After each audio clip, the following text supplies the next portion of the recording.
نحمده ونصلي على رسوله الكريم أما بعد فأعوذ بالله من الشيطان الرجيم بسم الله الرحمن الرحيم رب اشرح لي صدري ويسر لي أمري واحلل عقدة من لساني يفقه قولي ربنا زدنا علما ربنا زدنا علما ربنا زدنا علما السلام علیکم ورحمۃ اللہ وبرکاتہ۔ آج ہم سورہ الکافرون کا ورڈ میننگ اور تفسیر پڑھیں گے انشاء اللہ تعالی۔ شروع کرتے ہیں۔ یہ سورہ آپ صلی اللہ علیہ وسلم کے اوپر نازل ہوئی تھی۔ اس کے بعد جب آپ صلی اللہ علیہ وسلم مکہ کے لوگوں سے کہہ رہے تھے کہ اسلام قبول کر لو، اور آپ صلی اللہ علیہ وسلم نے کہا کہ جو بت جس کی قریش کے لوگ عبادت کر رہے تھے وہ صحیح خدا نہیں ہے، وہ بالکل بھی مدد نہیں کر سکتے اور انہیں اس کو پوجنا بند کرنا ہوگا۔ لیکن قریش کے لوگوں نے کیا کہا؟ انہوں نے کہا کہ تمہاری ہمت کیسے ہو سکتی ہے؟ تم نے ہمارے بتوں کے بارے میں ایسا کیسے کہا؟ لوگ بتوں کی عبادت کئی سالوں سے کر رہے ہیں اور تم کیسے ہمیں بول سکتے ہو کہ ان کی عبادت چھوڑ دو؟ یہ کہا تھا قریش کے لوگوں نے۔ لیکن آپ صلی اللہ علیہ وسلم تو اللہ کے بھیجے ہوئے نبی اور رسول تھے، تو اس سے کوئی فرق نہیں پڑتا کہ دوسرے لوگ بتوں کی پوجا کریں یا جو پہلے تھے وہ ان کی پوجا کریں، کیونکہ جو غلط ہے وہ غلط ہے۔ لیکن قریش کے لوگ سمجھ نہیں رہے تھے، تو وہ آئے آپ صلی اللہ علیہ وسلم کے پاس اور انہوں نے کہا کہ ایک معاہدہ کرتے ہیں۔ معاہدہ مطلب ایگریمنٹ۔ انہوں نے اس لیے ایسا کہا کہ معاہدہ کرتے ہیں کیونکہ انہوں نے دیکھا کہ آپ صلی اللہ علیہ وسلم اپنا اسلام کو پھیلانے کا کام نہیں روک رہے۔ تو آپ صلی اللہ علیہ وسلم نے فرمایا کہ اگر قریش کے لوگ انہیں ایک ہاتھ میں سورج اور ایک ہاتھ میں چاند دے دیں، مطلب کہ دنیا کی ہر چیز بھی دے دیں، تو آپ صلی اللہ علیہ وسلم اپنا کام یعنی اسلام کی طرف لوگوں کو بلانا نہیں چھوڑیں گے۔ تو قریش کے لوگوں نے کہا کہ دوسرا معاہدہ کرتے ہیں۔ انہوں نے کہا کہ ہم اللہ کی عبادت 1 سال تک کریں گے اور تم لوگ ہمارے بتوں کو 1 سال پوجو گے۔ اس کا مطلب ہے کہ انہوں نے کہا کہ ہم اللہ کی عبادت 1 سال تک کریں گے، 1 سال کے لیے مسلمان ہو جائیں گے، اور تم لوگ ہمارے بتوں کو 1 سال تک پوجو گے۔ وہ قریش کے لوگ اپنے شرک کو چھوڑنا ہی نہیں چاہتے تھے، وہ اپنے بتوں کو پوجنا نہیں چھوڑنا چاہتے تھے، اور آپ صلی اللہ علیہ وسلم نے بالکل ان کی یہ بات نہیں مانی۔ اسلام میں ایسا نہیں ہوتا کہ ہم بتوں کی پوجا کریں اور اللہ کی بھی عبادت کریں، اور اللہ نے ان کی یہ درخواست کو ٹھکرا دیا۔ تو یہ سورہ ان کے جواب میں اتری تھی۔ تو سورہ کی پہلی آیت سے شروع کرتے ہیں۔ قُلْ يَا أَيُّهَا الْكَافِرُونَ، تم کہہ دو کہ اے حق کے انکار کرنے والو۔ اللہ ہمیں کہہ رہا ہے کہ حق کے انکار کرنے والوں کا جواب کیسے دینا ہے۔ وہ حق کا انکار کرنے والے جو ایمان کو مکس کرنا چاہتے ہیں۔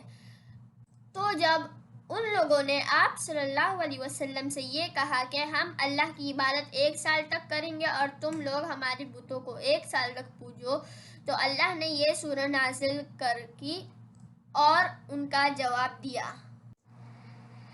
لا اعبد ما تعبدون، میں ان چیزوں کی عبادت نہیں کرتا جن کی تم عبادت کرتے ہو۔ بالکل صاف ہے کہ سنو، میں صرف اللہ کی ہی عبادت کرتا ہوں اور میں اس کو نہیں پوجتا جن کو تم پوجتے ہو۔ اس کو اور زیادہ کلیئر یعنی صاف کرنے کے لیے اللہ نے اگلی آیت میں کیا کہا ہے وہ دیکھتے ہیں۔ وَلَا أَنْتُمْ عَابِدُونَ مَا أَعْبُدُ، اور تم اس کی عبادت نہیں کرتے جس کی میں عبادت کرتا ہوں۔ وہ لوگ ایسا کرنے کی کوشش کر رہے تھے کہ اللہ کی عبادت کرے 1 سال تک اور دوسرے سال اللہ کی عبادت نہ کرے، لیکن اللہ نے آپ صلی اللہ علیہ وسلم سے بالکل کلیئر یعنی صاف رہنے کے لیے کہا کہ سنو، میں وہ نہیں پوجتا ہوں جو تم پوجتے ہو، تم بتوں کو پوجتے ہو اور وہ بالکل الگ ہے، میں صرف اللہ کی ہی عبادت کرتا ہوں اور تم ابھی اللہ کی عبادت نہیں کر رہے ہو۔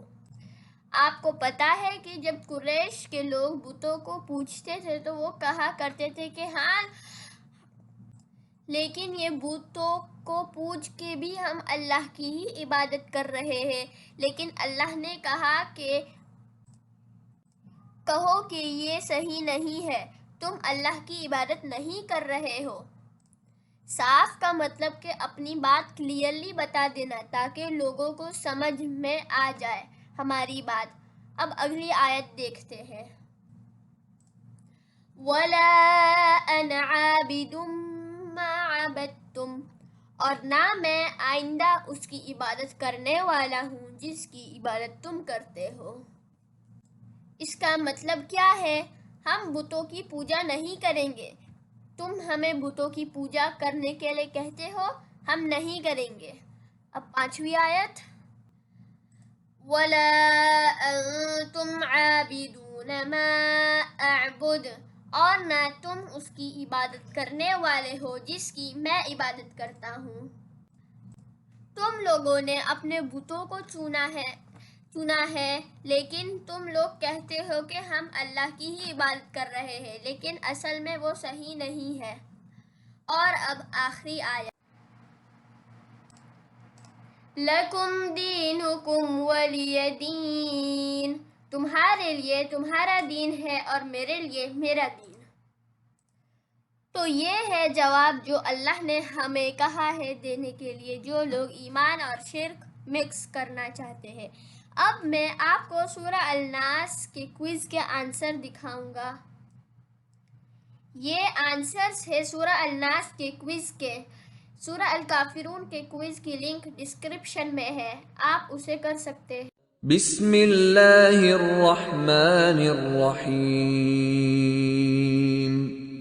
قل یا ایہا الکافرون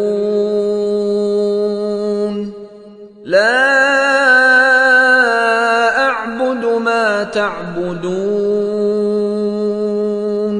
ولا انتم عابدون ما اعبد ولا انا عابد ما عبدتم ولا انتم عابدون ما اعبد لکم دینکم ولی دین۔